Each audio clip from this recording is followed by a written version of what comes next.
Week 15, Dialectic Level. Sit down with your child and take a look at their art history resources. What differences can you see between paintings from the Northern and Southern Renaissance? Southern Renaissance images focus more on the glorification of man.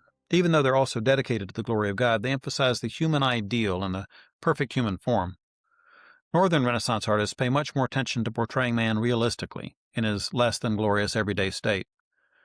Northern painters are more likely to portray religious figures in humble everyday European clothing or modest ancient clothing. By contrast, a painter like Michelangelo has nudes that are bold, energetic, and expressive of the form, potential, and emotion of mankind. Talk about William Tyndale and his vision. What was his last prayer as he was burned at the stake? Tyndale gave his life to produce a translation of the Latin Bible into English so that even the common plowboy could read it. As he was burned at the stake, Tyndale prayed that God would open the eyes of King Henry VIII to allow the English people to legally own the Bible he had produced. 2 years after his martyrdom, God granted his request. His Bible was published and placed in every parish church in England and made available for every Englishman to read. Desiderius Erasmus may have been the perfect example of the Northern Renaissance man.